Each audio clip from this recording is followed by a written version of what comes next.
are here for, no choice but to play your best chess. And at the same time, right now we have on the screens Magnus Carlsen and Hikaru Nakamura, perhaps the game that we are here the most for, without any doubt. And what is this? Magnus is starting the game with 1 e4. It looks like a very classical thing, but I don't like this pawn on c6. Yep, a reminder, while we have Armageddon action in the loser's bracket, of course, the action hasn't stopped in the winner's final. We still have Magnus Carlsen for Team Liquid against Hikaru Nakamura for Team Falcons. They are still battling it out here, and yeah, this is an unusual opening, but I feel like it's becoming usual. This is something that Hikaru Nakamura is starting to play very, very often. This knight to e7, knight to g6 maneuver. So unusual because we all expect the knight to just end up on f6, but it's something that he plays pretty well. Bishop on c1 is tied down to that b pawn a little bit, but what I was thinking is if the bishop moves and the queen takes it, you could actually just trap the queen with rook b1. So, and actually everything I just said just showed up on the board, so there you go. Surprisingly, Hikaru does not fall for that, and instead he goes for bishop to c5, protecting the queen, offering a dark bishop trade and saying, hey buddy, all I need now to do is to push my pawn in the center and develop my bishop, and life is gonna be beautiful. It could be all the way to d5, it could be just pawn to d6, and the knight, of course, wants to jump in. Knight e5, knight f4, some great squares for that piece. Yep, and you might think that this is kind of a dark squared weakness here for black. That's why rook d1 is here happening right now. Heading to queen d6, I will not hide that had white had an extra move, queen d6 would be really, really annoying. But now it's Hikaru's turn, and he's definitely gonna do something about it. And when I say that, what is he gonna do? Is that knight f4? Well, yeah, I'm looking at the knight moves that are available. Strangely, I was actually looking at f5. That could be completely off, but I was hoping that if I traded the f pawn for the e pawn, that if I could play d5, I'm so happy. However, the real issue is if I don't get to play d5, my position might be losing. So that is one of the riskier moves you could do, and certainly a knight move seems to make the most sense here. But I agree, queen d6 is causing Hikaru to just pause for a moment and say, wait a minute, this is my opening and everything, but let's make sure it doesn't get out of hand. Yeah, and the more we kind of look at this position, the more I realize that f5 is the only way to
tremendous defense, and you have to give it to Hikaru. It looks like Magnus's position was too good. That even when he was making some mistakes, was he ever worse? Did he ever throw it away to a draw? No, probably just didn't make the best move in a position. Now it looks like he's gone back to making the best move. King e5 stings, because if you take the bishop on h7, the king will take on d6, and there's so many extra pawns there that the game will definitely be in Magnus's favor.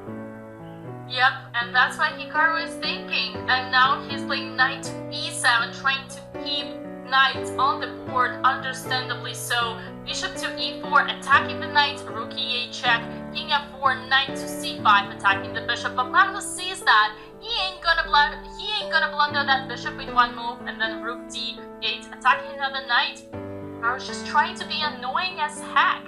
But king e3, rook e8, and then king d2. Oh my god, I'm just not in time to say all those moves. I'm just gonna watch whatever happens here.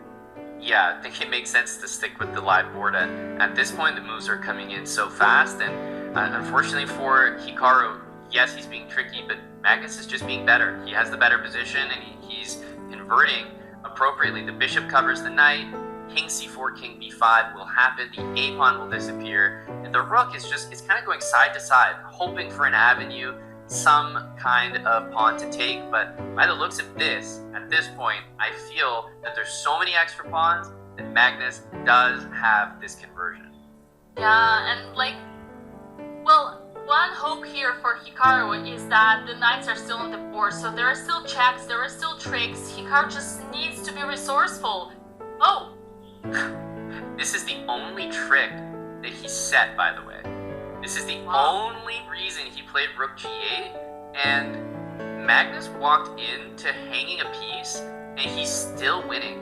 Can you imagine? He's down a rook. I mean, obviously he has 5 pawns, so, there's a reason that he's still in this game. But Magnus blundered. He's got a rook less on the board, and the engine is like, yeah, no problem. No problem. Yeah, but that's certainly not the same feeling right now in Magnus's head. Imagine he doesn't convert this. Completely different. He probably thinks that he almost could be losing this game.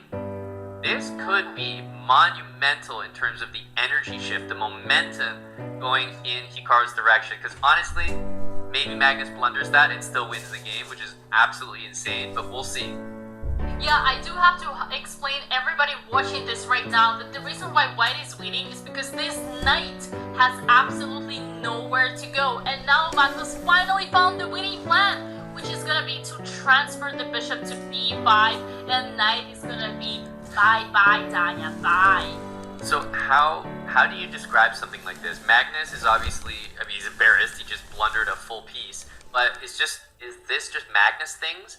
He blunders an entire piece to a basic tactic that Hikaru cleverly set up, and he's still winning? It must be so frustrating. As Hikaru, what more do you want from the guy?